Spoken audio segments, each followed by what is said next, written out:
Alors, Flore, Frédéric, ils sont vraiment en pleine croissance ou bien c'est un peu une illusion parce qu'on entend parler souvent de pop-up store, donc de ces magasins éphémères, qu'on essaiera d'ailleurs de définir, qui s'ouvrent un petit peu partout. Il y a vraiment un essor?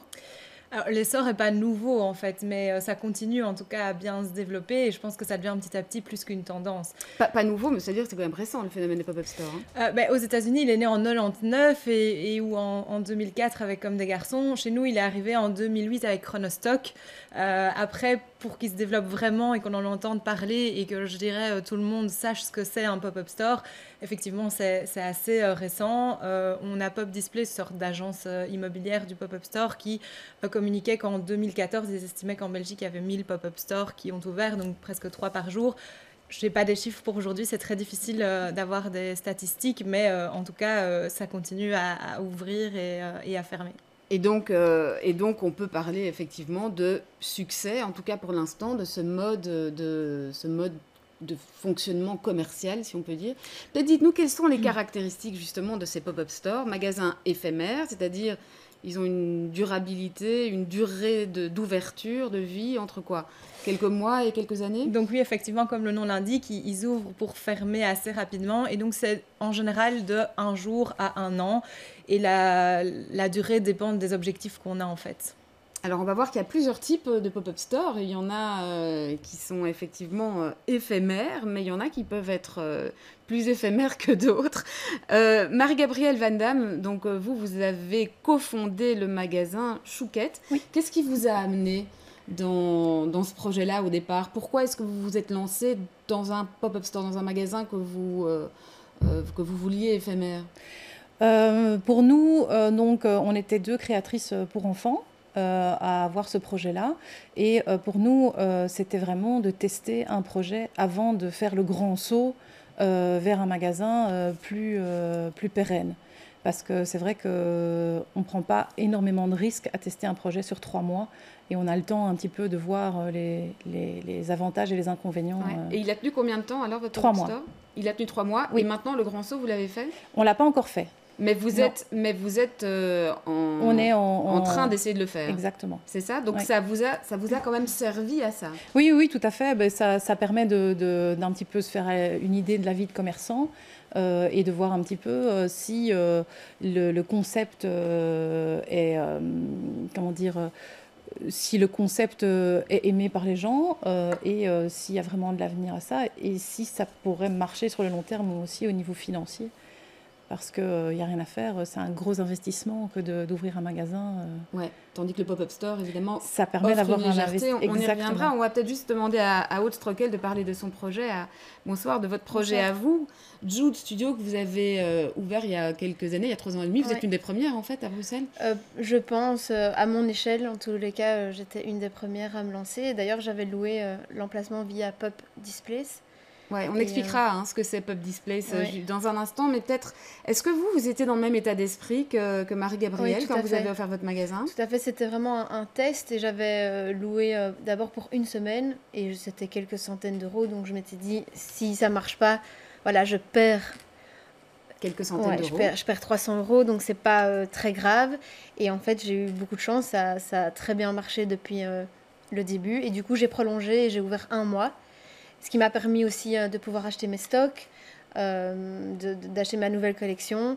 Et Et puis maintenant, vous êtes toujours au bout de 3 ans et demi. oui, j'y suis toujours et je ne formule que par des pop-up stores. Donc j'ouvre que de manière périodique. Mais pourtant, là, vous ouvrez dans différents lieux, vous continuez à être nomade avec votre Non, concept, ou j'ai bien fait ça vous êtes... pendant 1 an et demi et ça devenait trop compliqué.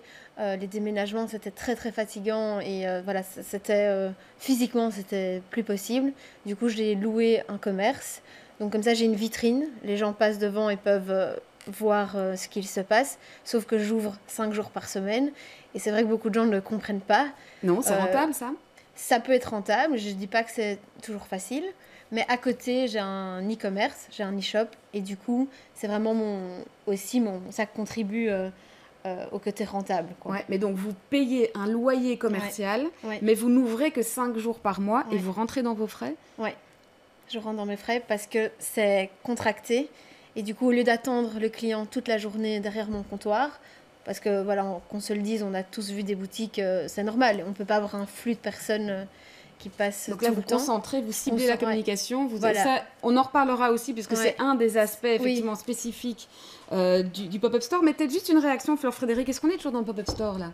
Finalement, ou bien au bout de 3 ans et demi, quand on maintient son projet, quand on loue un ré commercial, mais qu'on n'ouvre que certaines heures ou certains jours par mois. On est toujours dans le concept pop-up store? Je pense que oui, parce que les gens ont accès réellement à l'espace que pendant une durée déterminée, et que le pop-up store, c'est aussi très intéressant pour des personnes qui vendent en ligne, puisqu'ils ne peuvent pas permettre en ligne à leurs clients de toucher le produit, de le tester.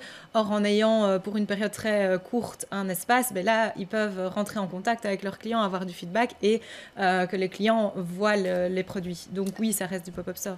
Alors, ce que vous constatez aussi, suivant les différents retours d'expérience que vous avez, c'est véritablement vécu comme un laboratoire, une espèce de test avant éventuellement de se lancer? En tout cas, nous, chez Atrium Bruxelles, donc Agence régionale du commerce, c'est ce qu'on défend. Ça nous intéresse que les candidats commerçants aient un endroit où ils peuvent voir s'ils aiment le métier de commerçant, voir si leur concept doit être ajusté ou pas, où ils ont le droit de faire des erreurs, parce qu'être commerçant, ça demande énormément de capacité. On doit pouvoir gérer sa communication, on doit pouvoir gérer la relation client, on doit pouvoir gérer sa comptabilité, son stock. Donc là, on est dans un modèle plus léger. On a déjà évidemment le problème du loyer qui est différent, puisque ce sont des baux précaires, c'est ça, qui sont loués, qui sont contractés. Est-ce que ça débouche véritablement sur des projets pérennes ensuite?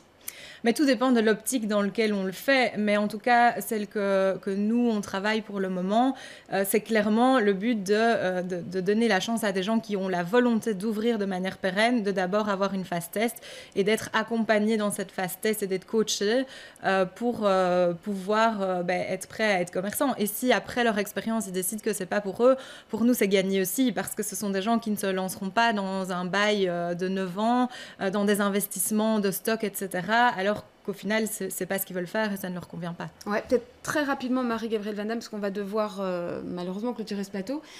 Maintenant que vous êtes en train de faire le pas vers la suite, vers la pérennité, si on peut dire, enfin, vers le magasin classique, vous vous rendez compte de la légèreté du pop-up store et de la lourdeur? Alors, vous voyez vraiment à quel niveau les différences se marquent?